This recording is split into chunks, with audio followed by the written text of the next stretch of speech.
Video number 2, guys. We said that we're going to do 3 parts of this video. So today will be part 2. It is the trash talking video that you lot liked, the mic'd up one. We really enjoyed it. Before we get into it, guys, make sure you smash the subscribe and follow button and hype up this video. Let's go. This made sense all along, and LeVert just couldn't match that energy. On the other hand, Westbrook didn't back down when Jalen Green confronted him. With 4 minutes left in the third, the Nuggets turned the ball over. Mind you, they were already down by 22, so Westbrook hustled back. He fouled Jalen Green in transition, who thought it was a dirty play. He confronted Westbrook and said, "Don't do that shit. Don't do that." However, Westbrook immediately responded. He's trolling. He also one thing I like about Westbrook though, he don't back down from anyone. Yeah. You know that. Fan, yeah. LeBron James, yep. Green. He don't back down from nobody. KD. Yeah, he was all up in KD's face. He don't give a shit. He will step up. Yeah. I like that about him. Started talking to the Rockets bench, which is when he dropped this infamous line. Hold on, let's pull What did he say? Hold on. I just realized they're blocking it.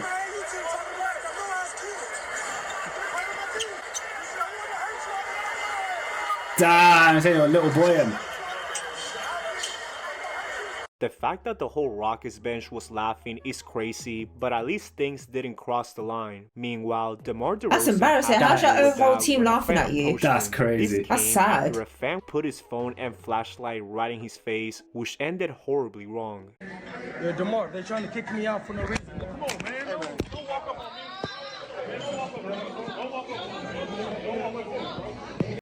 Can't be mad at him though. How's a fan got their recording on straight in your face with the flash on in your face? I'll be pissed as well.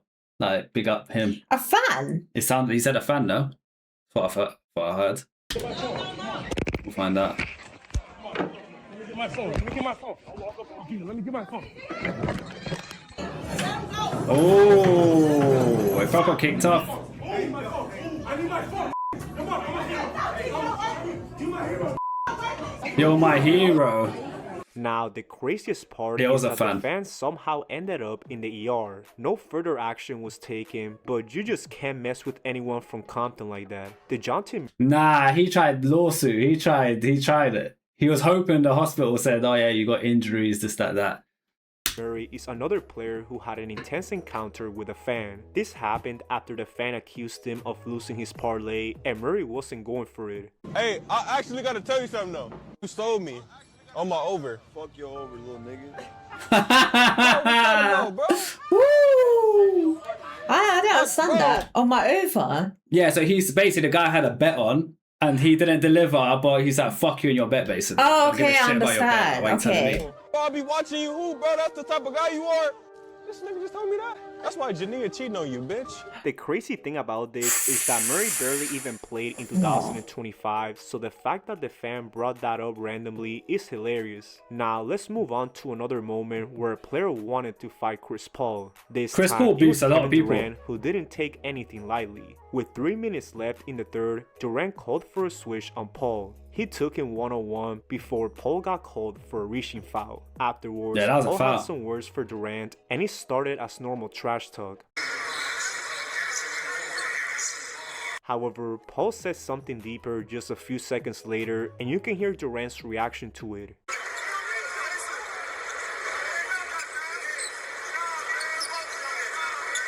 Like I said, it's not entirely clear what Paul said to aggravate Durant, but things only kept getting worse. As Durant inbounded the ball, Paul kept talking and the two got into it.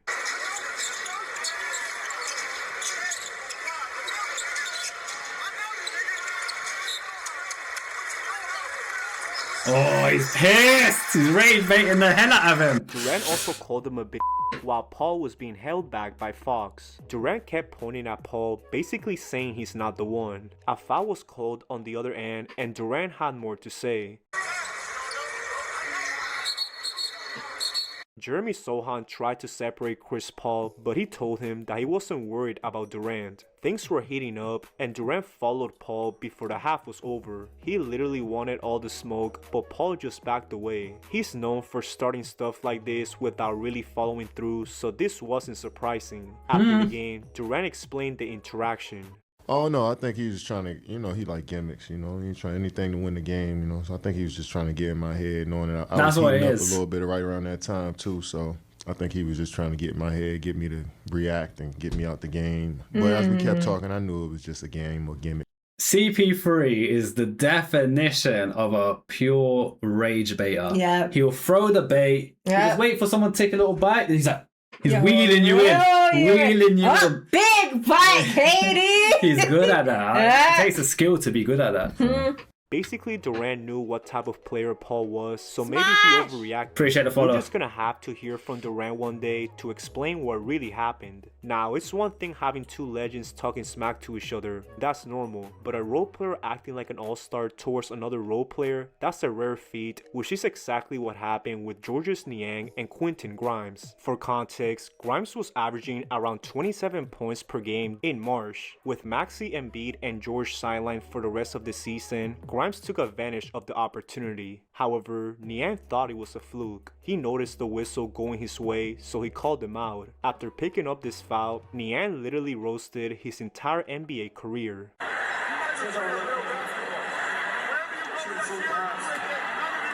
Oh, he's getting personal. At this point, Grimes had to say something back, but Niang couldn't care less.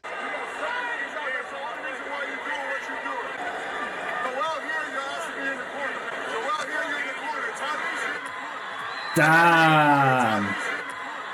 I'm not gonna lie, the fact that Niang is the one saying this just doesn't feel right. He's literally a role player who plays in the corner at all times. The definition of irony, but he really doesn't care who you are. Even if you're an all-star, Niang always keeps that same energy. Just ask Paolo Banchero. With 4 minutes left in the third, Paolo drew a foul on this play. There was barely any contact, but Niang got called for the personal. That's when he did this.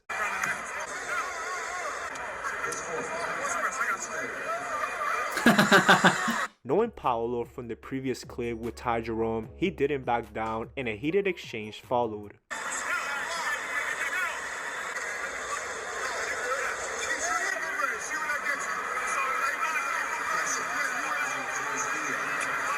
Man sent him home. I honestly didn't know Niang talked this crazy, but that was a pretty solid comeback. Paolo still had the last word as they matched up in the play-in tournament. He mocked Niang every time he could as the Magic advanced to the NBA playoffs. Definitely some great energy right here, but Ja Morant took things to another level. Not only did he start talking from the sidelines, but he also went at Klay Thompson. These two have a history in the playoffs, so this didn't come out of nowhere. With 20 seconds left, the Mavericks went to Klay for the game-time shot, but he missed it. Ja mocked him with a thumbs down as the Grizzlies came out with the win. Right after the buzzer sounded, Ja said this to Klay.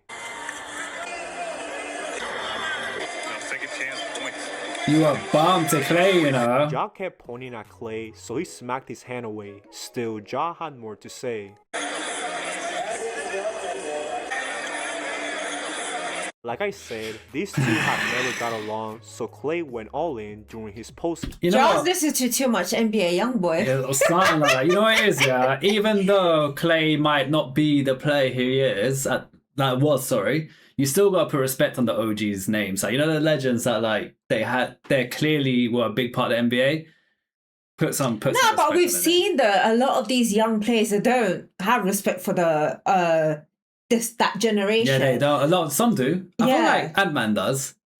He's mouthy, he's confident, but I feel like he shows he does. He gave like Jokic the respect. I feel like he does. But there's certain guys like him that just they don't give a fuck. And then we saw someone trash talk Curry as well. It was a young person. I think that might have been Ja again. Was it Ja? No, it wasn't Ja. I know what you're talking about. I forgot who it was. And Curry got pissed and he scored bears. Yeah. Guys, if you let us know who that was good. That'd be good. Interview. And then with Ja, he's a funny guy. He has a lot to say all the time, especially for a guy who rarely takes accountability. It's funny to run your mouth when you're on the bench. It's kind of the story of his career so far. Just Oh, when you're a star, it comes with a great responsibility.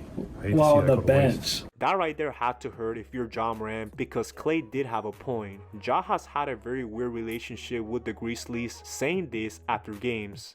You feel like you get the same? It was Ja. Ja was one of the people that pissed off Curry that I'm talking about. Unless there's another time. I don't know. I'm pretty sure. We used the same thing? No.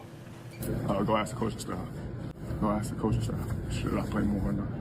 According to them, probably don't play me, honestly. That's what basically the message was after, so. Even Kevin Durant noticed this and said this to his dad.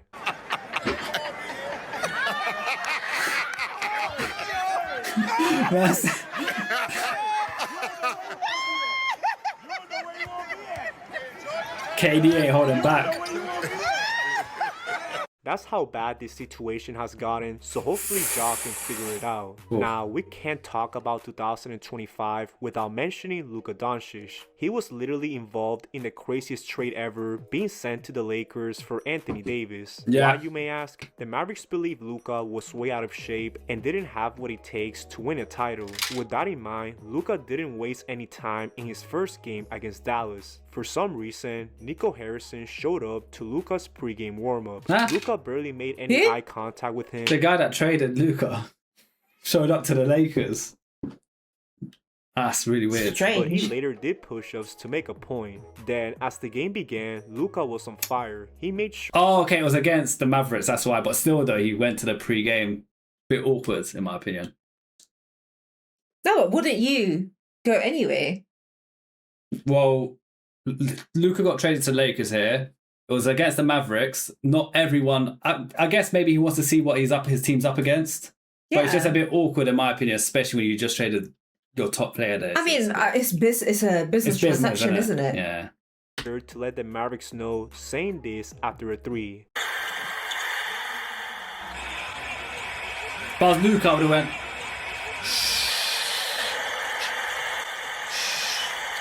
You could tell Mark Cuban And I would have regretted been, selling it's the team, facts and time. Facts time. That's what I would have done. They started chanting, "Fire Nico." Things got Fire so tense Nico, that a that's fan peak. literally said that to his face. Fire Nico! Fire Nico! It's because of him, Luka got traded. Yeah. He made the decision. In that same game, a fan yelled the same thing during a PJ Washington free throw. It became a chant, I think.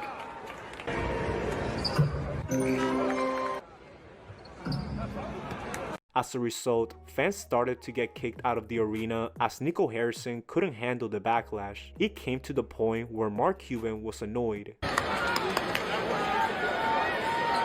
Yeah, see, it became a chant. That is peak.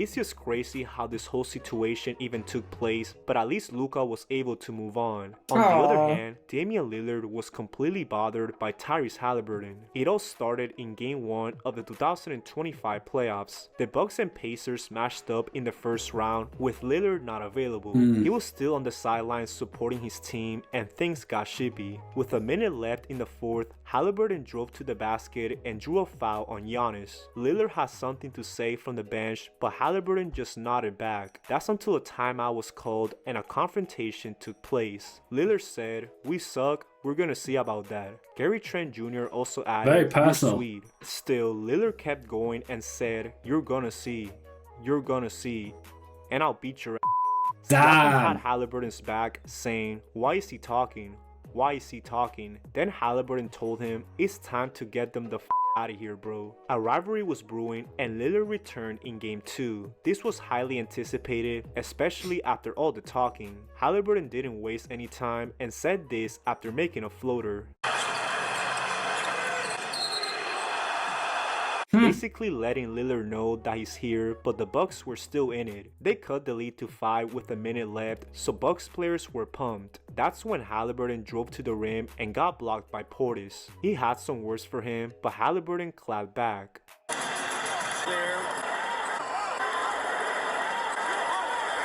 You're a hoe. Damn. Haliburton was loving every second of it, and the refs came to separate them. Portis also tried to fight Siakam, who replied, "Then do it." That's how shippy this series was becoming, but the Pacers took care of business. They managed to take a 3-1 lead, with them having a chance to close it out at home. With a few seconds left, Haliburton had the ball and drove past Giannis to give the Pacers the lead. As you see here, his dad was pumped and started waving his towel. The Bucks ended up losing the game, and Haliburton's dad got onto the court. He went directly at Giannis and said, "This is what we do. This is what we fucking do." Giannis didn't say anything initially as John Haliburton kept mocking him. He hugged Tyrese and said, "We got a little action going." And I think Giannis... Man said, "Go home." At that point, Giannis knew who this person was and confronted John Haliburton. He said, "Don't disrespect me. Don't disrespect me." John replied, "I got you. I got you."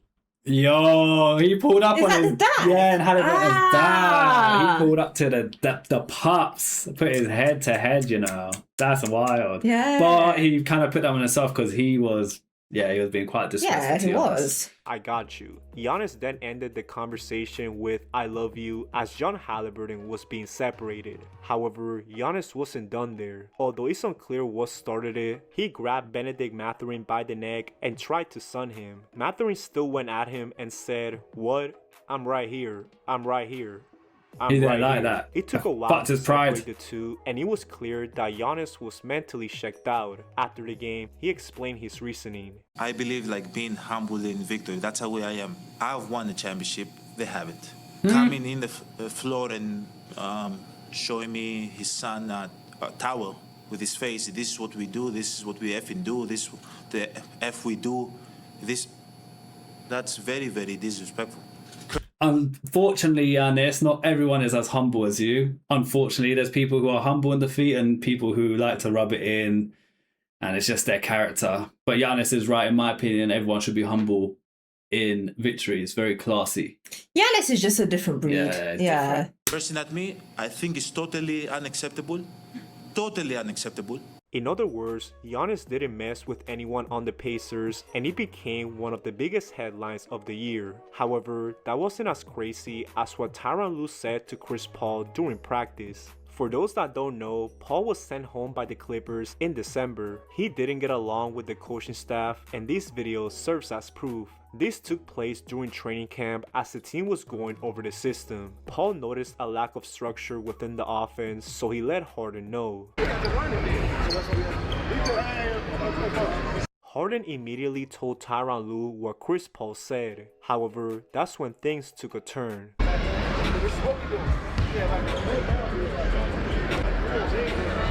Fuck CP, ain't no name on it. Nigga, get the ball played and get the action.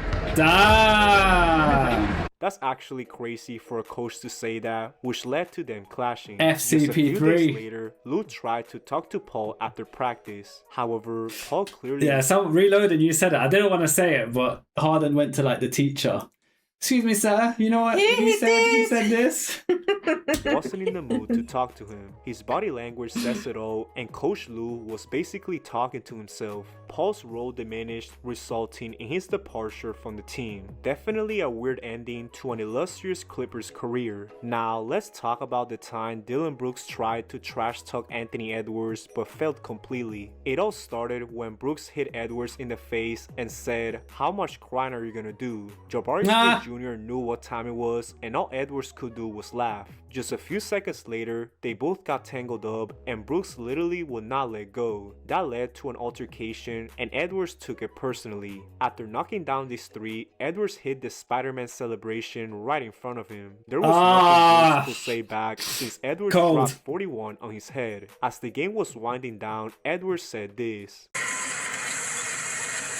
Man said his booty. His ass.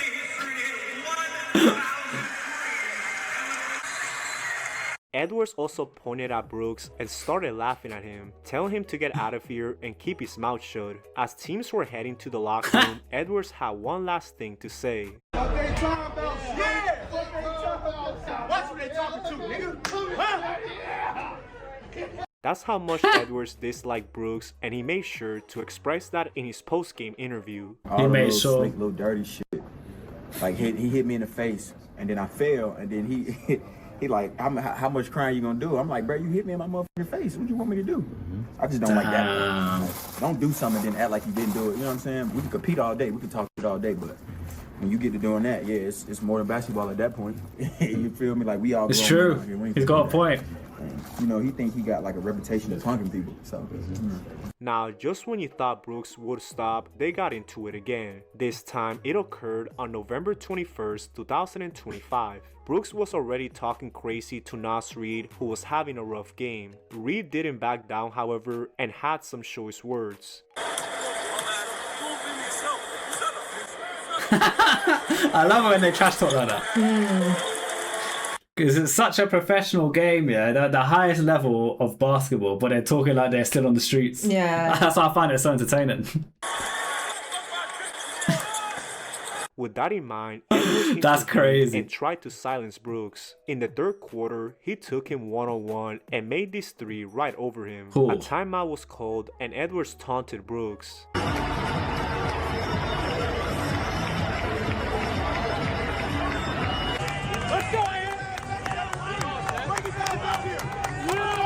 That man's not messing about. Unfortunately, those words didn't age well as Brooks helped Phoenix win a thriller. After the game, he had this to say. Yeah, they were talking too early, and I love that when guys get too confident, and then once the pressure starts heating up, their eyes start getting big, and they start getting scared, and the person who's talking too much made the 2 turnovers and missed the shot. So.